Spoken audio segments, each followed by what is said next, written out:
킹덤 가스펠 일곱 번째 시간입니다. 내 영혼의 엑스레이, 내 영혼의 엑스레이라는 제목으로 읽은 말씀 함께 나누고 싶습니다.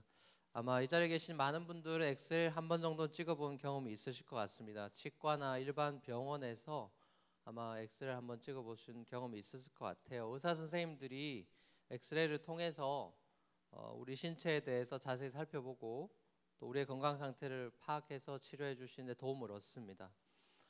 예수님도 마치 영혼의 의사처럼 죄인들을 고쳐주러 오셨다 이런 말씀도 하셨듯이 우리 예수님 자체가 어떤 엑스레이 기계가 필요한 게 아니라 예수님 자체가 엑스레이가 되셔서 우리 사람들의 영혼의 상태를 다 찍어보고 계시죠. 사람의 마음의 상태를 다 꿰뚫어 보고 계시는 예수님께서 오늘 우리에게 너무나 잘 알려진 씨 뿌리는 사람의 비유를 통해서 사람들의 마음의 상태가 그 삶을 얼마나 좌지우지하는지, 그 영향력이 얼마나 큰지에 대해서 말씀을 해주고 계십니다. 이 씨 뿌리는 사람의 비유는 마태복음 13장에 총 망라되어 있는 7가지 하늘나라 비유의 포문을 여는 시작 그 패러블입니다. 또한 이 비유에 대한 해석까지도 아주 자세하게 나와 있기 때문에 7가지 비유 중에서 유일하게 해석이 나와 있죠. 중에서 가장 많은 구절을 차지하고 있다라는 점으로 볼 때만 해도 이 비유가 굉장히 좀 특별한 위치가 있구나 이런 생각을 할 수 있습니다. 그리고 다른 두 공간 복음서 마가복음과 누가복음에도 동일하게 나오기 때문에 중요한 비유라는 것은 틀림없어 보입니다. 마가복음에는 예수님께서 이렇게 비유를 하시면서 이 말씀을 하셨는데 마태는 짧게 축약해 놓았으니까 이게 들어있지는 않은데 마가는 자세하게 써놔서 그 내용이 나와 있는데요. 4장 13절에 보면 이렇게 예수님이 말씀하십니다. 또 가라사대 너희가 이 비유를, 이 씨 뿌리는 사람의 비유를 알지 못할진데 어떻게 모든 다른 비유들 알겠냐 이렇게 말씀하시는 구절이 있습니다. 예수님께서 씨 뿌리는 사람의 비유를 제일 먼저 들려주시면서 내가 앞으로 쭉 비유로 설교할 텐데 이 비유 못 알아들으면 계속 못 알아들을 거다, 그런 식으로 얘기를 하신 거죠. 이 씨 뿌리는 사람의 비유가 다른 나머지 비유들에 대한 일종의 키 패러블의 역할을 하고 있습니다. 어떤 다른 모든 비유의 해석의 기초가 되는 어떤 비유 101 같은 그런 성격이 있는 것이죠. 예수님의 이 비유는 마치 사지선다형 객관식 문제처럼 느껴지는 것 같습니다. 비유에 4종류의 밭이 등장하고 있는데요. 이 4종류가 바로 사람들의 마음의 종류다. 예수님은 이렇게 보는 것이죠. 사람들의 영혼의 엑스레이를 찍어봤더니 이렇게 4가지 결과가 나오더라. 이건 쉽게 말하면 그렇게 되는 것입니다. 첫 번째는 길가, 무관심과 무반응의 마음의 결과가 나오고, 두 번째는 돌밭, 신실하지 못한 마음, 그리고 세 번째는 가시덤불, 생각이 복잡한 마음, 그리고 좋은 땅은 좋은 마음을 가리키는 것이겠죠. 자, 이 비유는 어떻게 보면 굉장히 간단해요. 길가는 무관심과 무반응의 그런 마음을 가진 사람, 돌밭은 신실하지 못한 마음을 가진 사람, 가시덤불은 생각이 복잡한 마음을 가진 사람, 좋은 땅은 좋은 마음을 가진 사람. 자, 예수님, 우리는 흔히 사람 평가할 때 혈액형으로 이렇게 너 무슨 형이냐 이렇게 해서 뭐 묻기도 하는데 예수님은 이 혈액형이 아니라 이 4가지로 그 당시에 농부들이 이해할 수 있는 그런 평상시에 본인이 농사 지을 때 하는 그 세팅에서 이렇게 마음의 상태를 이야기해주고 있습니다. 자, 길가라는 것부터 짧게만 좀 살펴보면 길가는 마음이 딱딱하고 말 그대로 길이니까요. 기경이 되지 않은. 그러니까 사실 이 비유에서는 길가, 돌밭, 가시덤불, 좋은 땅이 각각의 밭을 의미하는 게 아니고 한 밭에 이게 다 들어 있습니다. 팔레스타인 지형에는 실제로 돌이 많고 이렇게 언덕진데 이런 데 보면은 가시덤불도 있는 데가 있고 바위가 있는 데도 있고, 또 길가라는 건 어떤 엄한 데를 말하는 게, 엄한 데 씨를 왜 뿌리겠어요? 길가라는 거는 이 농부가 지나다니는 그 밭고랑을 얘기하는 것이죠. 그러니까 그거는 기경돼 있지 않기 때문에 사람이 밟는 땅이기 때문에 거긴 뿌려봐야 열매가 맺을 수 없죠. 그러니까 그런 길가, 밑에 돌이 있는 거, 가시덤불로 막혀 있는 거, 그리고 좋은 땅은 사실은 겉으로 봐서는 잘 모르죠. 기경이 돼 있지만 밑에 돌이 있는지 없는지 알 길이 없으니까. 근데 아무튼 그렇게 일상 속에 실제로 씨를 뿌리는 이제 그것 가운데 이제 비유를 주고 있는 겁니다. 길가는 아예 기경이 안 된 딱딱하고 그런 어떤 완악한 사람의 마음을 가리킵니다. 말 그대로 이 말씀이 씨알도 먹히지 않는 그런 사람이죠. 사람이 다니는 길 위에 뿌려진 이 씨앗을 당연히 가만히 있으니까 들어가질 않으니까 이 씨앗은 새가 날라와서 먹어버립니다. 자, 이 새는 결국 예수님은 비유해서 악한 자라고 이야기했습니다. 주기도문에 나오는 악한 자, evil one이죠. Deliver us from the evil. 다만 악에서 구원하소서 할 때 그 사실은 evil one, 악한 자, 사탄이라고 볼 수 있죠. 사단이 와서 악한 자가 와서 말씀의 씨앗을 빼앗아 먹어버렸다. 말씀이 아예 들어가지 않는 딱딱한 마음, 튕겨져 나가는 마음. 이런 사람들은 어떤 자기 편견이나 어떤 세상 어떤 철학이나 선입견이나 신념을 아주 똘똘 뭉쳐져 있는 사람들, 복음을 전해도 전혀 씨알이 먹히지 않는 이제 이런 사람들, 복음을 굉장히 우습게 미련한 것으로 여기거나 하는 그런 사람들을 가리키는데요. 아이러니컬하게도 복음서에는 이런 사람들이 서기관과 바리새인들이죠.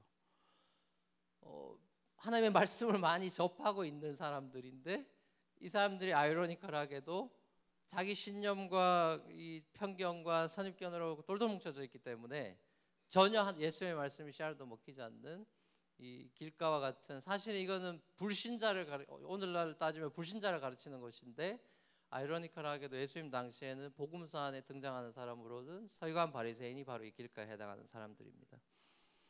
두 번째 나오는 돌박 같은 마음은 흙이 있는데 흙 바로 밑에 알고 봤더니 돌이 있는 거죠. 그러니까 돌 때문에 나무 뿌리가 깊이 박히지 못하는, 뿌리가 얕게밖에 안 돼서 이제 팔레스타인 지역에는 해가 세니까, 사막 지역이니까, 광야 지역이니 해가 워낙 온도가 높이 올라가는데 40몇 도씩 올라가는 건데 해가 쨍쨍 내리쬐니까 이 뿌리가 얕으니까 금방 타서 말라 죽어 버립니다. 그러니까 해석을 한다면 말씀을 받을 때, 예수님의 말씀을 받거나 할 때 요즘으로 이제 적용을 한다면 우리가 설교 시간에 예배 시간에 말씀을 듣고 이럴 때 오늘 설교 좋다, 뭐 좋았다, 그런 일은 별로 없겠지만 말씀이 좋았어요, 오늘 예배 중에 설교가 좋았어요, 그 기쁨으로 받아요. 근데 이게 뿌리가 내려지질 않으니까, 밑에 돌이 있어서 뿌리가 안 내려지니까 생활의 삶의 현장으로 가서 생활에 어려움이 오고 고난이 오고 말씀으로 살려고 하는데 이게 훈련이 잘 안 돼 있어서 잘 안 되고 핍박 같은 그런 뜨거운 태양빛이 내리쬐게 되면 못 견디고 결국 시들시들 말라버리고 버리는 그런 나무가 되는 것이죠. 그러니까 이 나무가 그럼 왜 말라 죽었냐? 뜨거운 태양 때문입니까? 아니면 뿌리가 없어서입니까? 뿌리가 없어서죠. 우리 삶의 시험이나 고통의 태양빛은 언제나 있잖아요. 사실 이런 것은 우리 영적 성장의 필수품이죠. 필수 불가결한 것이 고난과 박해인데 뿌리가 깊지 않으니까 문제가 되는 것이지, 시련과 환란의 태양빛이 너무 뜨거운 것이 문제가 되는 건 아니죠. 근데 우리는 항상 그 시련과 환란이 큰 거를 컴플레인 하잖아요. 그러니까 뿌리가 깊냐 얕냐에 달려 있는데, 그러면 뿌리가 깊냐 얕냐를 어떻게 아느냐? 우리가 어떻게 구별합니까? 내 신앙이 지금 뿌리가 깊은지 얕은지 뭘로 구별할까요? 흔히 우리가 하는 표현으로 모태신앙이냐, 아니면 뭐 대학생 때 혹은 청년 때 예수 믿었냐, 뭐 결혼해서 예수 믿었냐, 모태신앙이 뭐 뿌리가 있고 뭐 그냥 나중에 예수 믿는 사람 뿌리가 없어서 뭐 그런 얘기 우리 엄청나게 교회에서 많이 하는데 사실입니까? 옆 사람한테 안 물어봐요. 너 뭐냐? 너 정체가 뭐야? 너 모태신앙이야 뭐야? 한번 물어보세요. 모태신앙이라 그러면은 이렇게 끄떡끄떡 하시면 돼요. 물어보세요. 모태신앙이야? 그래서 네가 이 모양이구나, 이렇게 또 이제.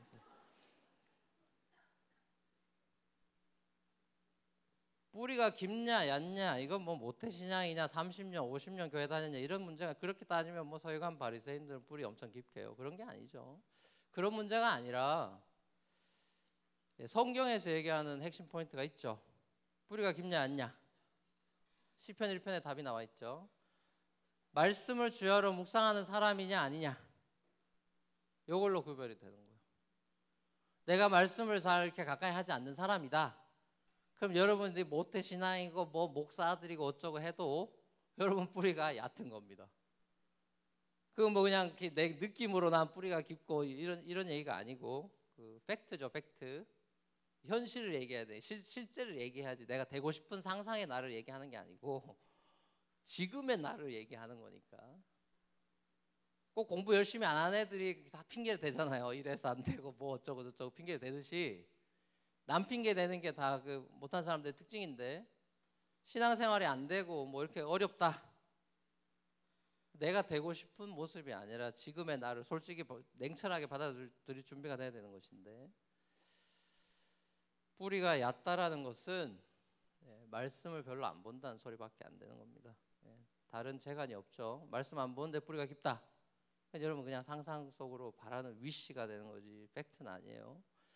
1:1 양육교재에도 나와 있듯이 그 말씀의 5손가락이라고 흔히 얘기하는 듣기, 읽기, 연구, 묵상, 암송, 이게 5가지 소위 말하는 이제 그 뭐 1:1 하신 사람은 알겠지만 한 손가락으로 하면 이거 떨어지고 2개 하면 좀 불안불안하고 3개 하면 좀 더 괜찮고 4개 하면 좀 더 괜찮고 5개를 해야 이렇게 완전하게 이제 어디를 해나 누가 낚아채도 뺏기지. 4개 해도 낚아채면 가져가는 거죠. 이렇게 딱 하면 안 뺏긴다 이거 아닙니까?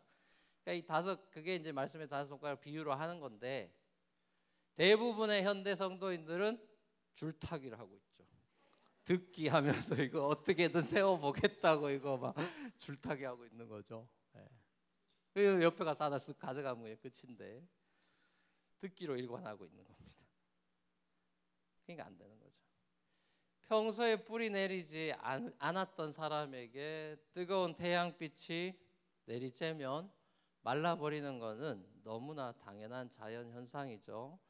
당장 내 마음을 시원하게 해줄 그런 말씀을 인터넷에서 뭐 뒤지고 듣고 그게 하나 손가락으로 받치는 것밖에 안 돼요.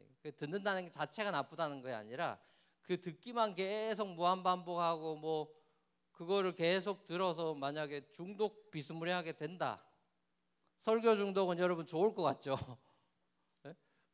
모든 나쁜 중독 말고 그래도 설교 중독되는 게 어디냐 이런 생각 하잖아요.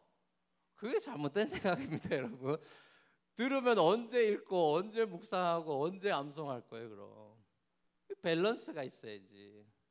그러니까 좋은 목사님 설교를 유명한 분 뭐 설교를 듣는다고 여러분의 삶이 바뀌는 게 아니고, 그건 하나의 그냥 스티뮬레이션이고 자극을 주는 거고 도전을 주는 거고, 실제로 여러분이 읽고 묵상하고 연구하고 암송을 해야 삶이 바뀌는 거지, 뿌리가 그렇게 깊어지는 거지. 그러니까 이게 한국 사람들의 굉장히 참 아이러니컬한 모습은 뭐 큰 교회나 좋은 교회 막 다니고 이러면 목사님이 훌륭하다, 뭐 우리 교회 목사님 뭐 훌륭하고 어쩌고 이렇게 하면은 그 목사님이 훌륭한지 몰라도 본인은 훌륭하지 않을 수 있는데 본인도 갖다 붙여가지고 같이 훌륭하다고 이렇게 어느 교회 다닌다 막 이렇게 자랑을 하는 거예요. 우리 교회는 뭐 그렇게 안 하시겠지만 물론 그런 교인들이 브랜드 네임 같이 내가 이런 교회 다니는 사람이라고 어쩌라고 우리가 물론 소속이 돼 있다라는 게 좋은 거겠지만 본인의 그 냉정하게 본인의 상태를 평가할 수 있어야겠죠. 묵상, 읽기, 연구, 암송 이 골고루 해야 됩니다. 그렇지 않으면 태양빛이 삶의 시험이 오고 어려움이 오면 다 그냥 말라 비틀어져 버리는 겁니다. 가시덤불은 어떤 걸까요? 뿌리를 내리고 자라고 있어요. 감사하게 밑에 돌이 없어. 뿌리 내려지고 잘 자라는데 이게 또 골치가 아픕니다. 옆에서부터 어디서 이게 또 가시덤불이 날라왔는지, 옆에 가시덤불이 가시떨기가 같이 자라고 있어가지고 위를 막아버렸어요. 이제 밑은 돌이 막아서 돌밭은 힘들었는데 이제 다행히 돌이 없고 이제 올라가는데 위에서 이게 가시덤불이 막아버렸어요. 이게 뭘 얘기합니까? 예수님이 설명을 해주시죠. 세상의 염려와 재물에 대한 유혹으로 인해서 딱 그 수준에서 머물러 버렸다. 더 이상 자라지 못해. 딱 막혀버렸다. 세상의 염려와 재물의 유혹으로 덮여버렸다. 이런 얘기를 하시죠. 말씀이 너무 좋긴 좋고 공부도 하고 연구도 하고 암송도 하고 성경 큐티도 하고 이렇게 하는데, 그리고 예수님이 좋은데 내 삶을 가만 보니까 성경 볼 땐 좋고 기도할 땐 좋은데 내 삶의 앞에 다시 딱 직면을 하니까 여전히 걱정이 너무 많이 되고, 돈도 너무나 이게 필요한데 돈이 많이 없는 것 같아서 이렇게 걱정이 되고, 또 남들처럼 보란 듯이 성공도 좀 하고 싶고, 생활의 안정도 좀 빨리 찾고 싶고, 뭐 이런 생각이 계속 날라 들어오면서 말씀 따로 생각 따로, 말씀이 내 삶을 주도해 나가지 못하게 되는, 이제 그러면은 더 이상 이제 잘하지를 못, 딱 스탑이 되는 거예요. 거기서 그냥 신앙적인 선택이 아니라 현실과 타협하는 나름대로 제2의 플랜 B를 가동시키고 그런 길을 가는 겁니다. 어쩌면 이 가시덤불에 같은 이런 마음 상태가 우리가 있는 이 뉴욕이나 아니면 한국의 대도시 이런 데 살아가는 사람들, 그런 크리스찬들한테 어쩌면 가장 많은 퍼센티지가 이 사지선다 중에 이 3번에 있지 않나, 이제 그런 생각을 해봅니다. 예수님 믿는다고 하고 심지어 교회도 열심히 다니고 또 막 리더 노릇도 하고 있는데, 돌아서서 삶의 현장에서 살아가는 먼데이 트루 세러데이의 삶을 보니까 맨날 세상 염려 속에 살고 돈 하고 살아가고, 실제 삶에서는 신앙이 별로 영양가가 없는 거예요. 말씀 뭐 큐티하고 이런 게 별로 영양가가 없는 거예요. 무기력한 삶을, 짜증 충만하고 원망 충만하고 그런 삶으로 살아가는 교회 다니는 사람들, 가시덤불과 같은 사람들입니다. 마지막 네 번째 나오는 좋은 땅, 우리가 흔한 말로 옥토라는 뭐 그런 표현을 쓰죠. 좋은 땅인지 아닌지 어떻게 알아요? 밑에 돌이 있는지도 알 길이 없고 옆에 가시덤불이 이런 걸 다 알 길이 없는데, 좋은 땅인지 아닌지 어떻게 아느냐? 예수님이 얘기를 해주시죠. 좋은 땅인지 아닌지 어떻게 합니까? 열매를 보면 아는 거예요. 땅 보고는 모르는 거예요. 좋은 땅인지 아닌지 땅 열심히 조사해서 아는 게 아니라 좋은 땅인지 아닌지는 열매를 보면 아는 겁니다. 이 얘기는 이제 산상수훈에서 예수님도 많이 얘기를 하셨던 거죠. 열매 맺는 삶에 대해서 100배, 60배, 30배의 결실을 맺는 마음, 누가복음 8장에 보면 조금 더 자세히 이 부분을 다루고 있는데요. 이 옥토박 같은 좋은 땅의 마음은 뭐냐? 말씀을 듣고 끝나는 게 아니고 말씀을 듣고 지키고, 순서가 나와야지. 순서. 이 누가복음에는 순서가 자세히 나옵니다. 듣는다가 첫 번째 나오고, 그 다음에 keep, 지킨다, 그 다음에 persevere, 인내한다, 이렇게 돼 있습니다. 그래서 마지막에 결실한다. 누가복음엔 그런 식으로 정리가 돼 있어요. 말씀을 듣고 지키어 인내해서 열매를 맺는다, 이렇게 나와요. 그러니까 좋은 땅 같은 마음을 가진 사람은 말씀을 듣는 걸로 끝나지 않고, 이거 듣는 건 시작이고, 삶의 현장에서 인내, 순종하고 그리고 될 때까지 지켜나가는 인내, 그런 훈련을 무한반복하면서 결국 열매를 맺는, 실제로 나무가 그렇게 열매를 맺는 것이죠. 한 방에 열매를 맺는 게 아니잖아요. 하루아침에 열매를 맺을 수 없듯이 우리 삶의 열매라는 것이 말씀으로 인해서 엄청나게 오랜 기간의 훈련의 시간들을 통해서 영광스러운 열매를 맺게 되는 것이겠죠. 지난주에 존경하는 한 선배, 이제 은퇴하시는 선교사님께서 후배들과 또 동료들, 저희 그 그룹 창이 있는 그 목회자와 또 평신도 리더들, 선교사님들 그 창이 하나 있는데 동역하는 분들이 있는데, 거기에 이제 은퇴하시는 선교사님께서 이제 본인의 소회를 이제 은퇴에 즈음해서 함께 나누고 싶은 그 소회를 쭉 이렇게 카톡으로 이메일 이렇게 보내주셨는데, 글을 굉장히 감동을 많이 받았습니다. 거기서 이제 그분이 이제 고백하시는 내용이, 정말 자기가 이렇게 일평생 선교사로 살았지만 자기가 한 게 없고, 정말 하나님이 나에게 이런 기회를 주셔서 덤으로 이런 인생을 살았고 하나님 은혜 가운데 제가 여기까지 왔습니다, 이런 이제 고백을 하면서 저희 후배들에게 이제 격려를 하시고 하면서 하시는 말이, 이걸 깨닫기까지 30년이 걸렸다고 이제 그런 얘기를 하셨는데, 참 많은 생각이 들더라고요. 나 이제 한 10년밖에 안 했구나, 이런 생각하면서 한편으로는 깝깝해지고 한편으로는 또 격려가 되고, 참 그 롱런하시고 아름답게 마무리하는 분들은 역시나 아름답습니다. 그러니까 그 좋은 땅의 마음이라는 것이 단지 착한 마음을 얘기하는 게 아니라, 그러니까 흔히 말하는 뭐 아주 착한 마음, 세상 사람들 중에도 착한 마음 뭐 이런 얘기를 하니까, 여기서 예수님이 말하는 좋은 땅이라는 것은 그냥 그 도덕적인 어떤 착한 마음을 의미하는 것이 아니라 하나님의 말씀에 매여서 말씀을 끝까지 지켜나가는 faithfulness와 그 신실함을 얘기하는 것이지, 그냥 이렇게 좋은 마음, 무슨 뭐 착한 마음 이런 얘기를 하는 게 아니에요. 끝까지, 우리 아까 찬양했죠. 끝까지 주를 위해 살리, 끝까지 주를 예배하리. 끝까지 못 가는 건 가시덤불이라니까요. 돌밭이고. 그러니까 끝까지 가는 마음, 그것이 좋은 땅입니다. 그건 신실한 능동적인 마음이에요. 주를 위해 살아가려고 하는 그 능동적인 마음. 자, 그러니까 우리는 이 비유에서 두 가지 사실을 결국 깨닫게 되는 겁니다. 첫 번째 깨달음은 말씀의 씨앗, 결국 복음의 씨앗이죠. 이 말씀의 씨앗이 세상 모든 것에 뿌려지고 있다라는 사실이고, 그러니까 어디 특정한 데 뿌려지는 게 아니라 모든 씨앗은 그냥 길가에도 심지어 뿌려지고 다 뿌려진다는 것이고요. 골라서 옥토에만 뿌리는 게 아니라 쫙 다 뿌린다는 사실이고, 둘째는 사람들의 반응에 따라서 열매가 천차만별이라는 것입니다. 그러니까 첫 번째 사실, 복음이 쫙 다 뿌려진다는 것은 하나님 나라의 보편성을 보여주는 것이죠. 누구든지 오라는 것이죠. 누구든지 오라, 수고하고 묵은지 누구든지 오라는 하나님의 일반적인 초대와 은총이라고 볼 수 있고요. 자, 복음과 하나님의 나라는 어떤 특정한 계층이나 어떤 나라나 어떤 지역에 국한되는 것이 아니라 이 세상에 편만한 하나님의 복음의 사역이다.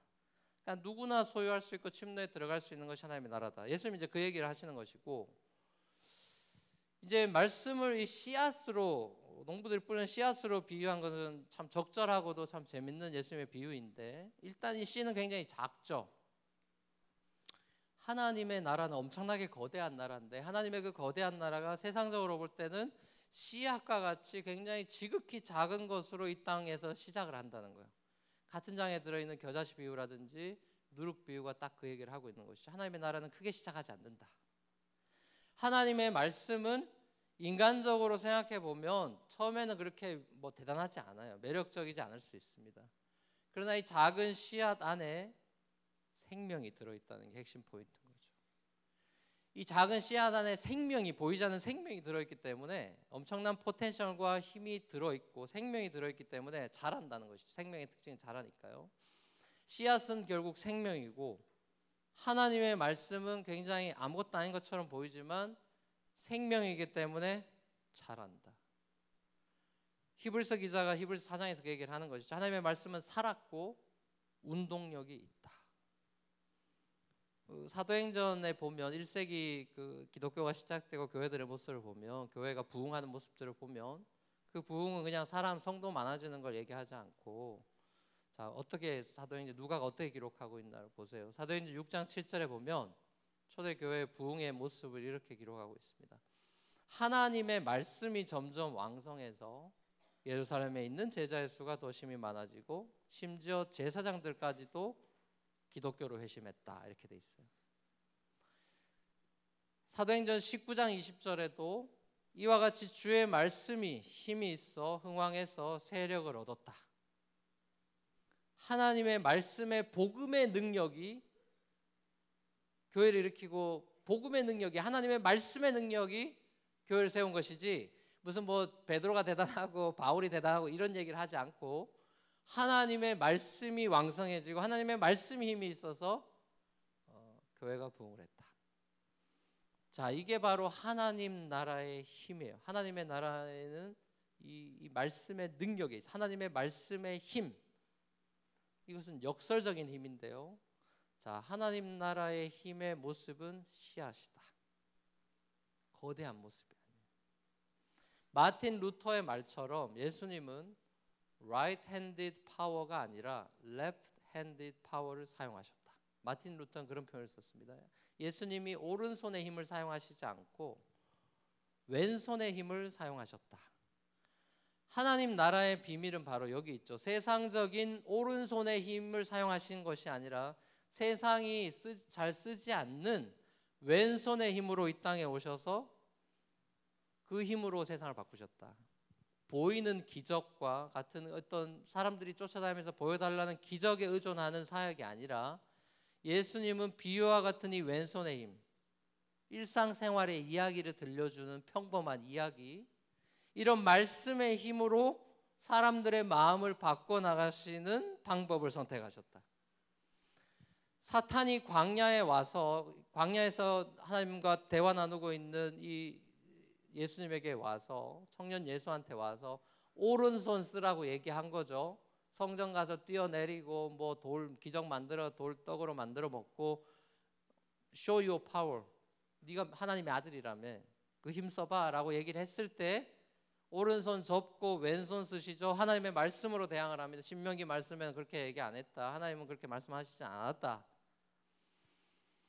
유대인들은 오른손의 힘을 과시하는 메시아를 기대했지만 예수님은 오른손 대신에 왼손의 힘을 사용하기를 즐기셔서 결국 허무하게 십자가에 죽어 보이는, 그래서 유대인들이 보기엔 표적이 아니니까, 그거는 너무 무력한 모습이니까 메시아로 받아들이지 않는 것이죠. 십자가의 죽음, 약속의 말씀의 성취를 왼손의 힘의 극치를 십자가에서 보여주셨죠. 씨 뿌리는 사람의 비유도 결국 하나님 나라의 힘, 이 말씀의 힘의 패러독스를 보여주는 겁니다. 굉장히 작게 보이고 미미해 보이고 별것 아닌 것 같이 보이지만 결국 시간이 가면 이거는 엄청난 포텐셜과 파워를 가지고 불어나고 자란다. 100배 씨앗 하나로 시작해서 엄청난 열매들을 따먹게 되는 100배, 60배, 30배의 결실을 맺는 것이 바로 하나님 나라의 특징이다.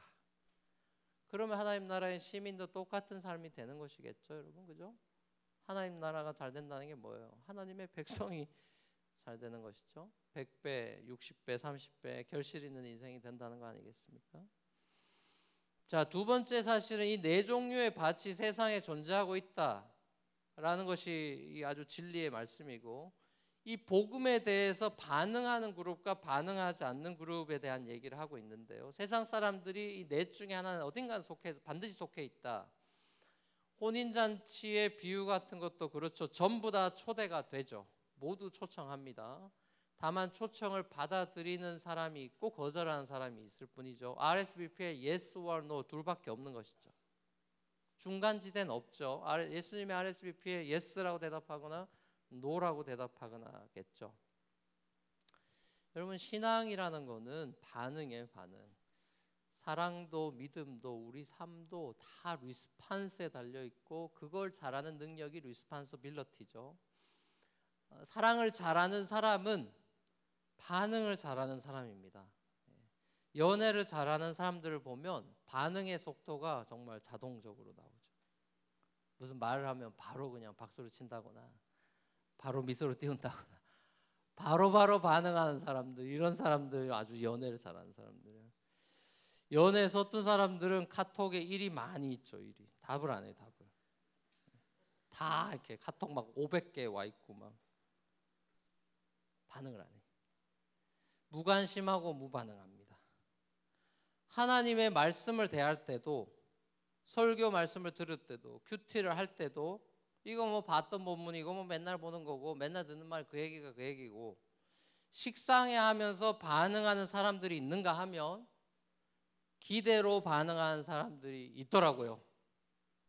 제가 그 맛에 설교를 하는 겁니다. 뭐 또 그 얘기 하겠지 이런 사람이 있지만 여기 몇 명 있잖아요 지금. 근데 여기는 그렇지 않은, 듣고 싶어하는 사람이 몇 명 여기 있는 거지. 눈빛을 보면 알 수 있는 거죠. 모를 것 같죠 여러분? 여기 딱 서면은 다 보입니다. 조는 사람도 보이고 시계 보는 사람도 보이고 페이스북에서 지금 라이크 누르는 사람도 보이고요. 인스타 이렇게 하트 보내는 사람도 보이고 다 보여요. 저는 이제 그런 그 길가와 그 가시밭을 보지 않고 좋은 땅을 골라서 막 뿌리면 좋겠지만 복음의 편만성 모두를 위해 일단 뿌리고 각자 알아서 하는 걸로. 반응이 어디서 나옵니까, 여러분? 반응이 이거 뭐 어떻게 뭐 한다고 되는 게 아니라 영혼 깊은 곳에서 나오는 거예요. 마음에 있는 것에서 나오는 겁니다. 그러니까 이 반응의 문제라는 건 결국 마음의 문제인데 사람 마음 가는 대로 반응을 하니까 뭐 처음에는 연기할 수도 있고 뭐 숨길 수도 있겠지만 결국엔 궁극적으로 마음은 다 드러나게 돼 있죠. 막 자루에 들어있는 송곳처럼 이렇게 돌리다 보면 언젠간 뚫리게 돼 있죠. 사람 마음을 숨길 수 없습니다. 말씀에 대한 반응이 단지 인스턴트한 어떤 그런 돌박 같은 사람이 있고 좀 더 뿌리를 내리는 것 같아 보이는데 위에서 딱 막힌 사람들이 있죠. 세상 염려와 유혹에 타협해 버려서 신앙이 딱 막힌 사람들, 가시덤불. 자, 그 위로 막히고 막 밑에 돌도 생기는 것 같은 그런 어려움이 있지만 그래도 돌을 피해서 다른 데로 옆으로 나무들은 주로 뿌리를 뻗어가죠. 위로도 가시덤불이 나면 가시덤불을 치우든지 옆으로 자라든지, 자 그렇게 함으로써 우리가 끝까지 주님의 말씀을 포기하지 않는 그런 사람들이 되라고 예수님이 지금 격려하고 있는 것이죠. 이 비유의 정말 결국 핵심은 반응이 중요한데 이 반응이 마음에서 나오고 마음을 어떻게 우리가 끝까지 잘 좋은 땅으로 유지할 것인가, 이제 그 얘기를 하는 것인데 예수님의 권면은 그럼 how to 어떻게 해야 됩니까? 두 가지를 누가복음에서 얘기해요. 실천해라, 계속 실천하고 인내해라. 이 두 가지 필수 요소를 가르쳤어요. 포기하지 말고 순종하고 포기하지 말고 실천하고 그리고 인내하면서 계속 해봐라 이렇게 얘기합니다. 놀라운 부흥을 이끌었던 D.L. 무디, 많은 회심의 역사를 일으켰던, 역사적으로 보면 D.L. 무디 선생에게 목사님께 어떤 사람이 찾아가서 목사님 성경 좀 봅시다 그랬어요. 무디 성경을 이렇게 딱 폈더니 정말 빽빽하게 구구절절 색연필로 하이라이트 돼 있고 막 많은 이렇게 본인의 생각을 막 적어놓은 노트며 이런 것들이 빼곡하게 너덜너덜한 성경을 봤는데, 근데 창세기부터 계시록까지 이렇게 찬찬히 훑으면서 이렇게 보니까 많은 부분에 T.P.이라고 적혀 있는 걸 발견한 거예요. 뭐 다른 낙서들이 많은데 유독 T.P.이 이렇게 많아요. 그래서 이 제자가 물었습니다. 선생님 이게 뭡니까? 그랬더니 D.L. 무디가 대답하기를 이거는 tried and proved라는 뜻입니다. tried and proved. 제가 요거 말씀대로 한번 살아봤고 입증이 됐습니다. tried and proved. T, P 이렇게 적은 거예요. 하나님의 이 생명의 말씀이 내 안에 들어와서 삶의 실천을 했더니 됩디다. 하나님의 말씀이 정말 진리의 말씀이 맞습디다. proved. 우리는 어떻게 돼요? 우리 성경은? 여러분의 성경은 어때요? 어제 산 성경처럼 어제 산 성경처럼 너무 아끼고 소중해서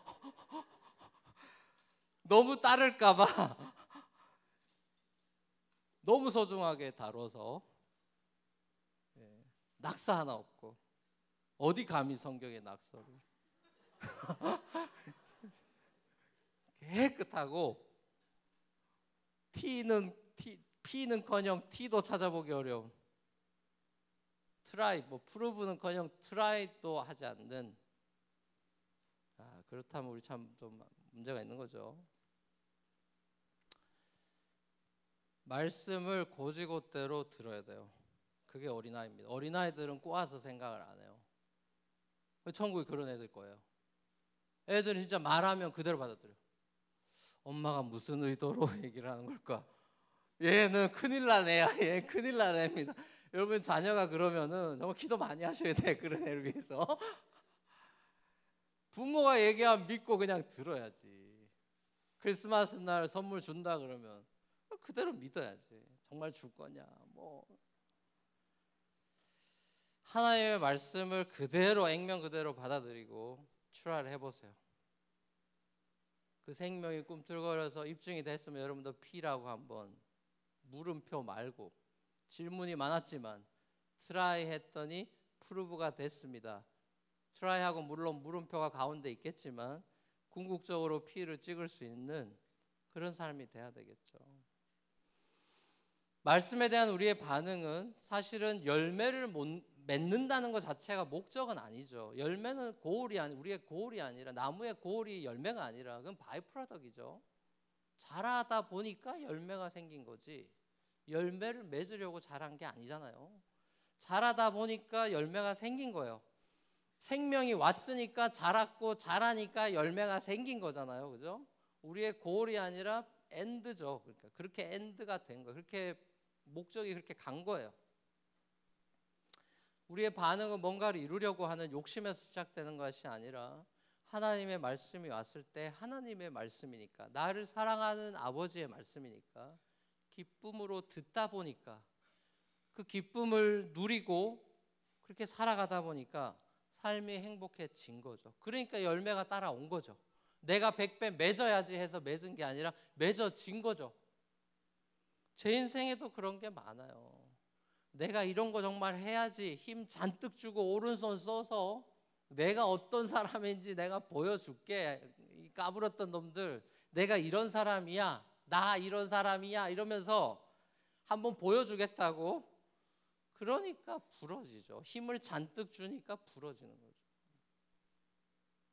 왼손 쓰면서 하나님이 오른손의 힘으로, 내가 오른손으로 너를 붙들리라, 하나님의 오른손이 세겠습니까? 내 오른손이 세겠습니까?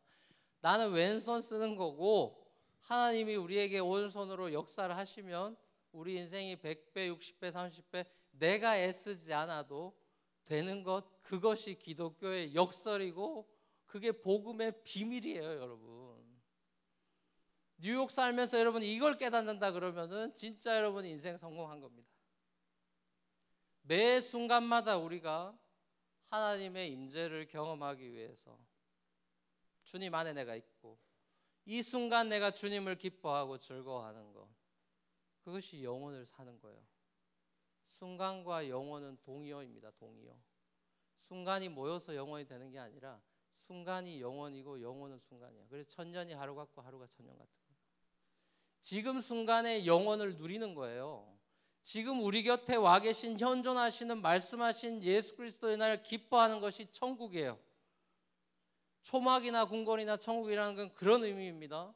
이 순간을 즐기지 못하면, 주님 안에서 내 삶의 이 지금 현존을 기뻐하고 임마누엘 대신 예수님을 받아들이지 못하면 인생 우울합니다. 돈 때문에 우울해지고요, 성공 못해서 비참해지고요, 인생이 이상해집니다. 마음이 삐뚤어집니다. 그래서 될 것도 안 되고 그렇게 됩니다. 인생 엄청 피곤해져요. 결국에 나중에 가서 슬피 울며 이를 갈아버립니다. 여러분, 전 여러분들이 그런 사람 정말 안 됐으면 좋겠습니다. 길가나 돌짝밭이나 가시덤불로 완전히 인생이 망가지는 사람들이 아니라 하나님의 말씀을 곧이곧대로 듣고 그 말씀을 사모하고 try, point, P, point. 하나님의 약속의 말씀이 내 삶에 프루브되는 그 기쁨을 순간순간 즐기고, 요한복음에서 약속하신, 예수님이 제자들한테 얘기했죠. 15장 11절에 보면 내가 이것을 너에게 이름은, 내가 이 약속의 말씀을 주는 거는 내 안에 있는 기쁨이 너희 안에도 있어서 너희의 기쁨을 오버플로이하고 필업 해주기 위해, 충만하게 하려고 내가 그러는 거다. 분명히 우리에게 약속의 말씀을 주신 이유를 우리 인생의 행복과 기쁨 때문이라고 분명히 이야기하고 있습니다. 여러분, 예수님이 오늘 저와 여러분들의 영혼의 엑스레이를 찍으시고 계십니다. 이 예배 시간에 엑스레이 지금 찍고 계세요. 너의 마음이 요즘 길가냐, 돌밭이냐, 가시덤불이냐, 좋은 땅이냐. 우리 같이 한번 엑스레이 한번 찍어보고 체크하고 우리 같이 어떻게 할 건지 상의해보자. 여러분의 마음이 지금 하나님으로부터, 말씀으로부터 멀어진 마음이라면 지금 병 들어가고 있는 겁니다. 말씀이 이끄는 삶이 아니라, 말씀으로 인한 부흥이 아니라면, 성경도 안 보고 큐티도 안 하고 기도도 안 하는데 막 승진도 하고 잘 되고 있다면 병 들어가고 있는 거예요. 말씀이 이끄는 삶이 아니라면 여러분은 예수님께서 약속하신 그 기쁨, 그 충만한 삶은 묘연한 것이죠. 못 사는 거예요. 여러분 굉장히 미련해 보이고 느려 보이고 연약해 보이는 하나님의 레프트 핸디드 파워인 말씀으로 우리는 돌아가야 됩니다. 연말에 사람들 만나는 분주한 약속보다도 주님을 더 깊이 만나는 말씀 묵상과 기도의 시간들을 확보하세요.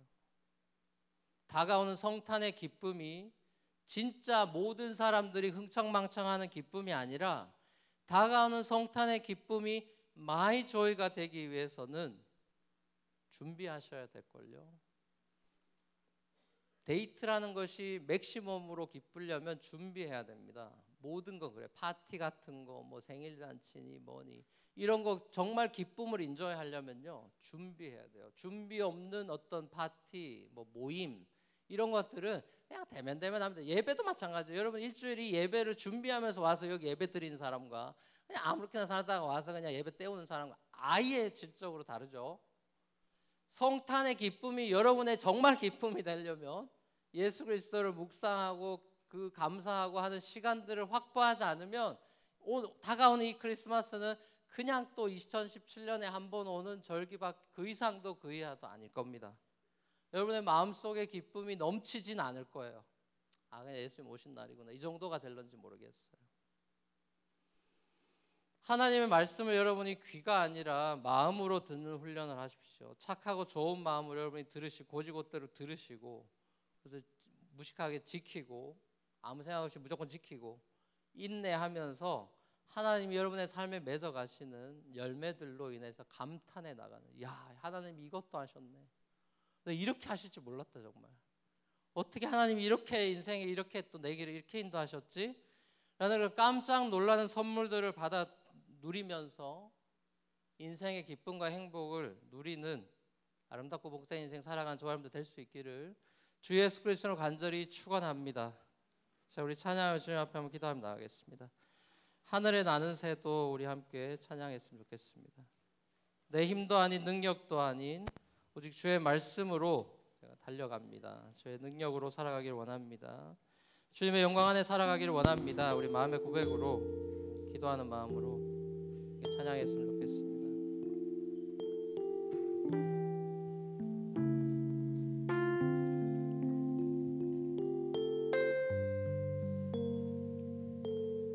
주님의 부르심을 생각하면서 다시 한번 고백하며 나아가기를 원합니다. 하늘에 나는 새도 주 손길 돌보시네. 하늘에 나는 새도 주 손길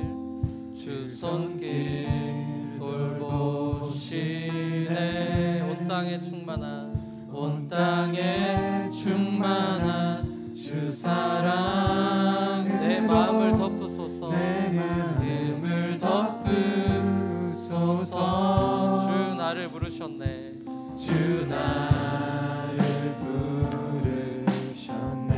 주의 영광 위에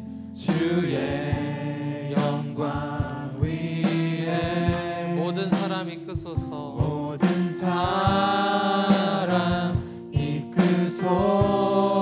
주의 영광으로 주 말씀 향하여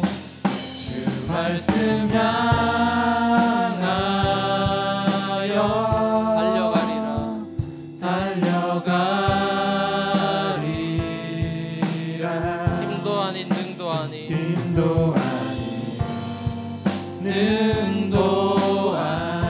오직 성령으로 주 얼굴 향하여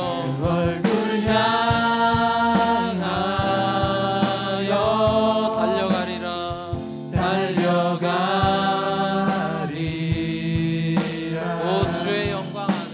오 주의 영광 안에 살게 하소서. 주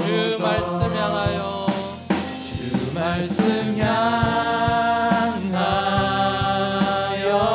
나 달려갑니다. 더 이상 내 힘도 아닌 능도 아닌 내 오른손의 능력이 아닌 오직 성령의 능력으로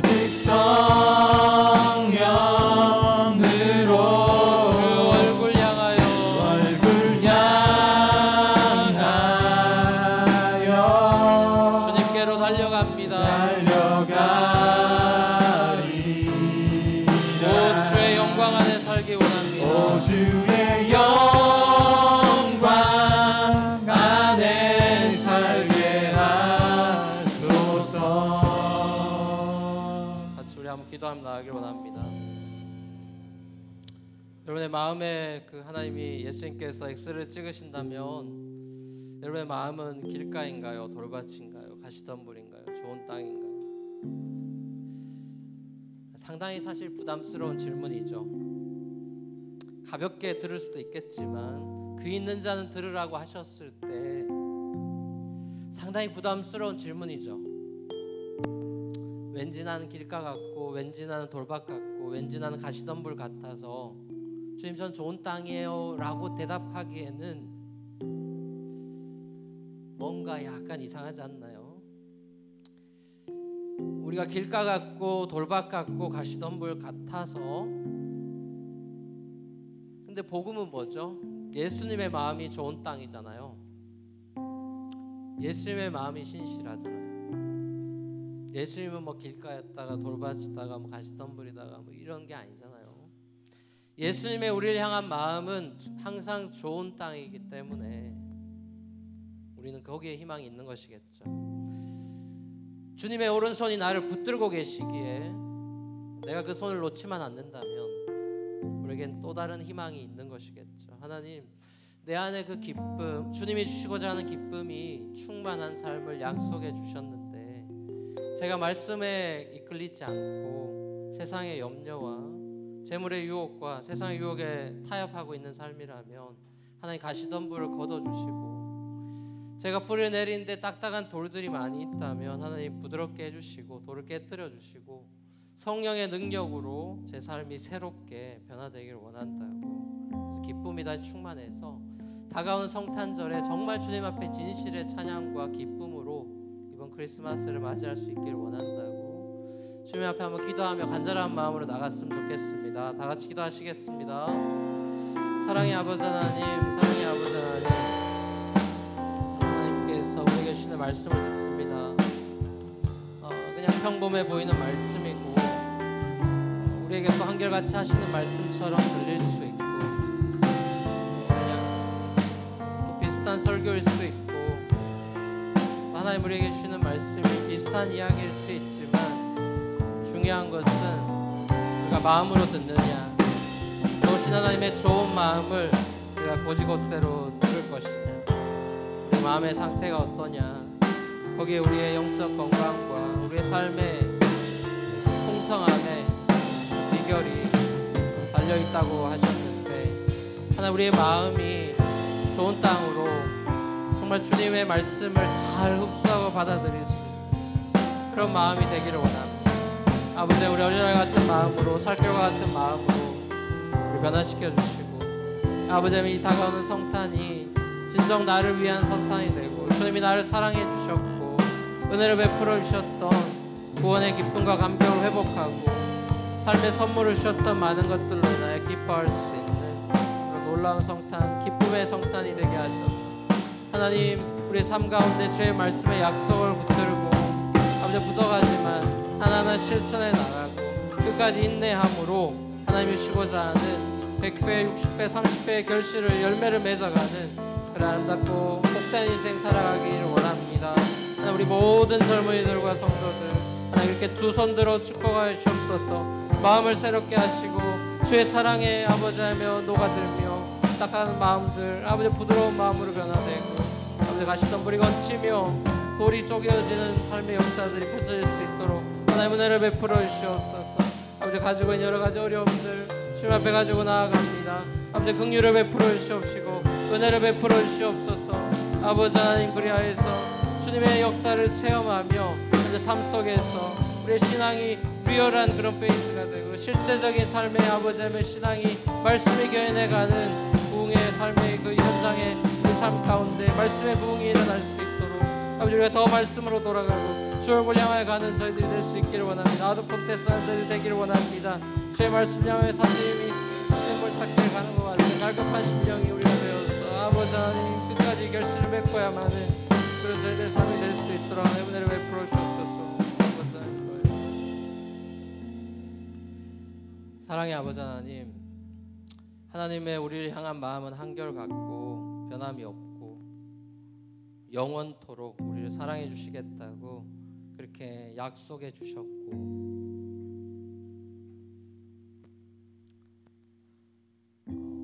창세기에 나오는 에덴 동산에서부터 출애굽기에 나오는 성막과 텐트와 또 솔로몬의 성전과 예루살렘의 성전과 예수 성전 자신이 되어 임마누엘로 이 땅에 오신 예수 그리스도 안에서 우리와 함께 하시며 우리를 사랑해 주시고 모든 것들, 하나님의 것들 우리에게 나누어 주시기를, 그 영광을 나누어 주시기를 원하시는 그 기쁨과 그 사랑과 아름다움을 아낌없이 나누어 주시기를 원하시는 그 좋으신 아버지 하나님을 우리가 아버지로 모시게 되어서 우리 완전히 새로운 삶이 시작되었고, 크리스마스가 우리에게는 정말 인생의 터닝 포인트가 되어서 예수님이 레프트 핸드의 파워를 가지고 말구유로 오셔서 그렇게 작게 하나님 나라를 시작해 주셔서 우리에겐 소망이, 구원의 빛이 맺고 우린 그 그리스도로 말미암아 완전히 새로운 삶의 전환이 일어나고 우리 삶의 목표와 또 모든 것들이 뒤바뀌는 그런 기적과 같은 일들이 우리 삶에 펼쳐졌고, 이제 우리의 세상의 어떤 유혹과 재물의 유혹과 세상의 염려가 가시덤불이 우리를 덮을 때 그들의 말씀으로 뚫고 나갈 수 있는 그런 놀라운 능력이 성령이 우리 안에 계심을 믿고 감사를 드립니다.